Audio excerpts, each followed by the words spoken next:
Yes, sir. What are the indication for IABP initiation? The indication of using of intra-aortic balloon pump is number one is cardiogenic shock. Number two is difficult to wean out from the coronary artery bypass. When you're on a bypass, it is difficult to wean out from the pump.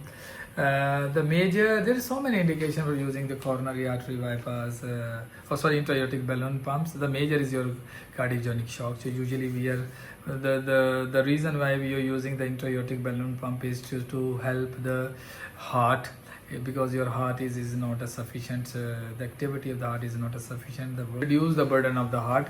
By using the counter-pulsation therapy, we decrease preload and afterload of the patient, we decrease the oxygen consumption of the patient, we increase the coronary perfusion of the heart, and we increase the cardiac output of the patients. So the indication mostly is difficult to coming vena from the bypass, like the patient critically with the low EF is also the indication. The patient who underwent for angiogram or for intervention, so we go prior to with the help of intra-aortic balloon pump. It is helping to stabilize the patient prior to go on a coronary artery bypass surgery. Some of the patient having the low EF and patient is still not ready for the bypass, so with the support of intra-aortic balloon pump you can delay surgery even, because it is helping to reducing the preload and afterload, and it is helping to increase the coronary perfusion of the muscles of the heart.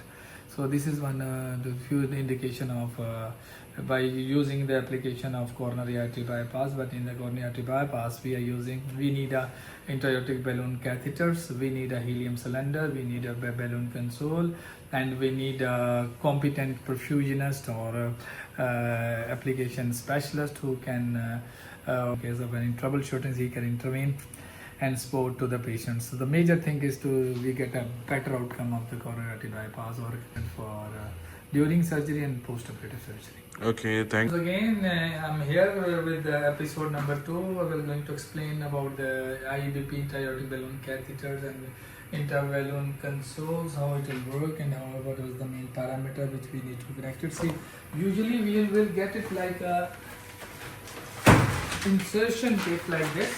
So in this we have this the catheters, balloon, dilators, is the purge line, 8 engaged needle. So we go the intra-aortic balloon insertions with the percutaneously to the femoral, and once we go into the femorals, the connection of the balloon catheter. This is, you will find it in the catheter. So this part is your gas connections. So it's going to be hooked in the helium cylinders connection. So it's going to be connected here. And after this you will find this is the catheter.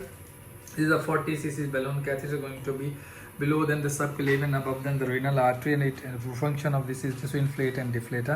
And this is the 7.5 French catheter diameter.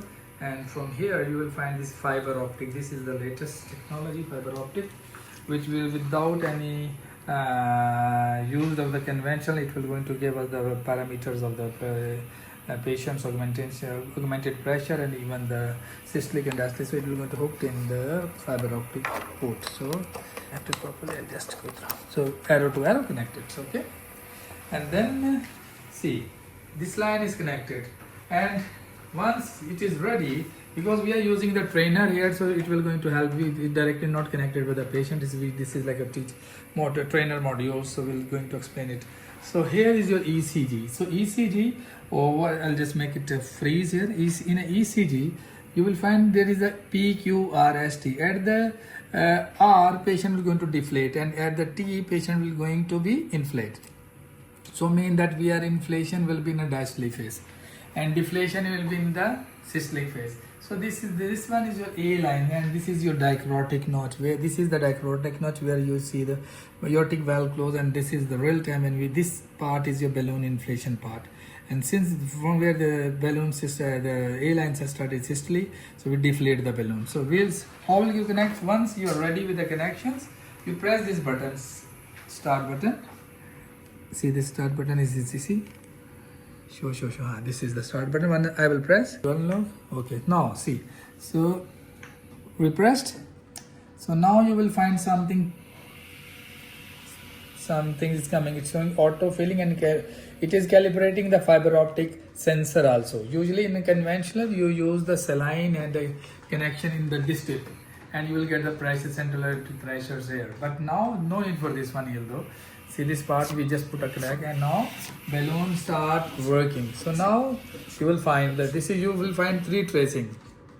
One is your ECG, second is the A line, and third is the balloon tracings.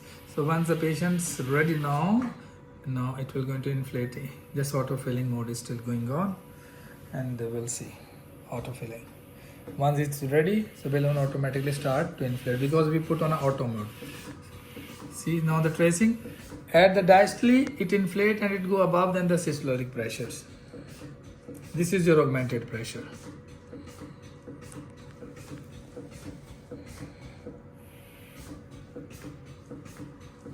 So now there is options. We have the different triggers. We can once we'll go back to the semi-auto. So we have option to do the triggering with the different triggers. So source is here, trigger is here, ECG, pressures, pacing, atrial, ventricle pace, internal mode. Then we have we calibrate our machines by pressing hold for this key for like 2 seconds, and then balloon automatically start calibrated itself. In even the conventional, even for the fiber optic, you want to stop it, you stop it. So we'll go in auto mode and we'll start it. So balloon starting, you will find this tracing. So now, for example, you patients have this is normal sinus rhythm. So this is your augmented pressure, this is your systolic, this is end diastolic pressure, and this is your mean pressure. So your augmented pressure should be higher than your systolic pressures. Why? Because you are augmenting in a diastole phase. So it's mean you are perfusing the coronary arteries. So with the help of the balloon catheter, you are decreasing the preload and the afterload even both, and increasing the coronary perfusion and increasing the cardiac output of the patients. So once I'll show you in my trainer. I want to see that this show this. This is a balloon waveform, and this balloon waveform, this part will show you the balloon inflation and deflation. And see the rhythm is 80. If I'm going to change my rhythm of the patients, see I'm going to change the rate. I'll make it in 100. So see you will find the change in the tracing. See now it's becoming small. If I'll go to 130, it will be very fast. See the tracing of the balloon catheter totally change even. So you are not giving adequate time to get a perfusion of the body. So you just so I'll get back to the 60. Now you will see at 60 you will see the balloon timing. You have more time to inflate, so this tracing will get more broadened, and even your tracing here is will be total. So now there's 2 ways to wean off or come up. So one is one with the ratio 1, one will make it to normality. So this is the frequency balloon. Now each cycle of the cardiac cycle, we are helping to balloon to inflate and deflate. So now I'll go to wean mode to 1:2. So now you will see here, one is with balloon and one is without balloons. See, so one cycle is with the IABP support and one cycle is without IABP cycle. So then you will feel 2 different numbers.